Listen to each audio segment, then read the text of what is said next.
तनिषा भिसे प्रकरण आहे, त्याच्यानंतर वैष्णवी हगवणे प्रकरण, आता संपदा मुंडेंचं प्रकरण, या तीनही प्रकरण आणि अनेक महाराष्ट्रातले झालेले जे प्रकरण आहे त्या सगळ्या प्रकरणात रुपाली चाकणकरांचा अख्ख्या महाराष्ट्रानं राजीनामा मागितला. त्यांना राजीनामा द्यायला लावला नाही. त्यांनी आतापर्यंत केलेल्या वक्तव्याचा खुलासा मागितला नाही. तुम्ही एक वक्तव्य त्यांच्या विरोधात केलं आणि तुम्हाला खुलासा मागितला.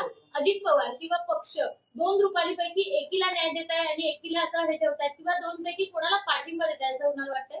तुम्ही हा प्रश्न खरं प्रांत अध्यक्ष सुनीलजी तटकरे साहेब यांना विचारायला पाहिजे.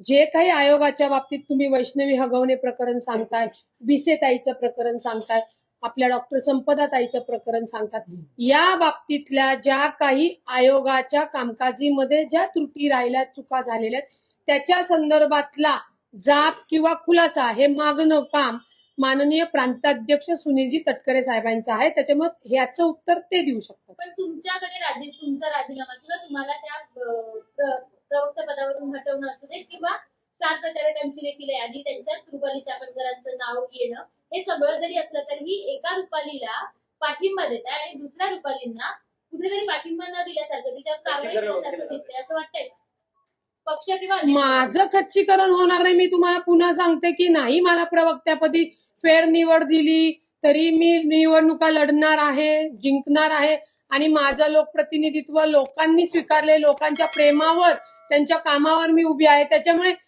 पक्षाला किंवा प्रांत अध्यक्षांना कुणाला कौल द्यायचा आहे तो त्यांच्या अधिकारातला विषय आहे.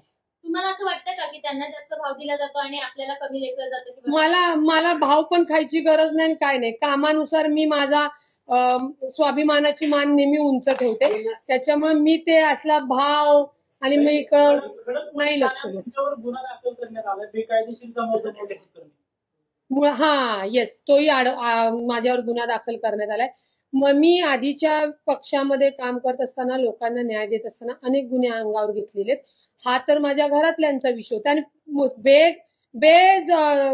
काय म्हणले तुम्ही? बेकायदेशीर जमावबंदी जे तुम्ही म्हणताय ते पोलीस स्टेशन आहे. याच पोलीस स्टेशनमध्ये जो वाद मिटला गेला तो दुसऱ्या दिवशी पीआय यांनी दाखल कसा करून घेतला तर सीपीला म्हणे वर्ण मला आलेला आहे, सीपी कडनं अर्ज केला आणि अर्धा तासात गुन्हा दाखल होतो. जर त्यांच्या कायदेशीर प्रोसिजर काय सांगते, जर त्यांच्याकडे अर्ज आला तर त्यांनी काल जे गुन्हे दाखल केले नव्हते त्या दोघही पार्टीला बोलवायचे होते आणि दोन्ही गुन्हे दाखल करून घ्यायचे होते. परंतु पक्षातल्याच आमच्या नेत्याचा फोन गेल्यामुळे माझ्या घरातील लोकांवर गुन्हा दाखल करण्यात आला. त्याचा जाब विचारायला मी त्यांच्याकडे गेले. मलाही अटक करा म्हणून म्हणले. पोलीस स्टेशन आहे, सार्वजनिक ठिकाण आहे, कुणीही येऊ शकतं दाद मागायला. दाद मागताना एक जण येतो, दोन जण येतो का 100 जण घेऊन येतात. ते पोलीस स्टेशन त्याच्यासाठीच असतं. तोही गुन्हा माझ्यावर जाणीव हेतू पुरस्पर दाखल करण्यात आलेला आहे. ते मी आता सगळा त्यांचे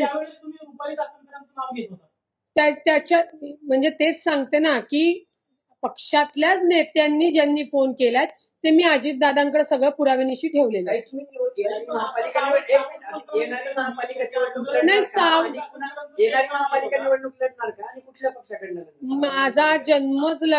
माझा जन्मच लढण्यासाठी झालेला आहे. त्याच्यामुळे येणारी महानगरपालिकेची निवडणूक मी लढणार आहे. कसब्यामध्ये माझ्यासह पक्षाचे जास्त नगरसेवक कसे निवडून येणार याच्यासाठी आम्ही 3 वर्ष झालं काम करत आहोत.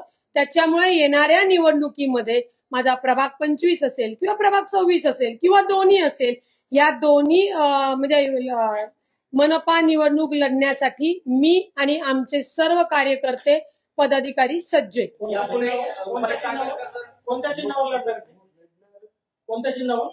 आज तरी मी अजितदादांची कार्यकर्त्या म्हणून राष्ट्रवादी काँग्रेस पक्षाच्या घड्याळ या चिन्हावर लढणार आहे. आणि जर तुम्हाला काही शंका असेल किंवा मला शंका असेल असं वाटलं तर मी तुम्हाला बोलवून सांगेल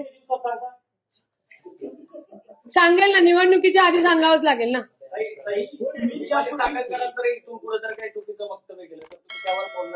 मी पुन्हा सांगते, माझा इतिहास किंवा आपला इतिहास हा लढणाऱ्यांचा आहे आणि मी कामातनं माझी रेष मोठी करत असते. त्याच्यामुळे कोणी चुकीचं वक्तव्य केलं किंवा अन्याय केला तर मी रुपाली पाटील ठोंबरे जी आधी होती ती त्याच पद्धतीने लढा देणारी आहे. लेखी तक्रार करणार ना सुनील तटकरे आणि अजित पवारांकडे रुपाली चाकणकरांच्या विरोधात बोलतात कोणाकडं? पक्ष हो म्हणजे मी ऑलरेडी केलेली आहे.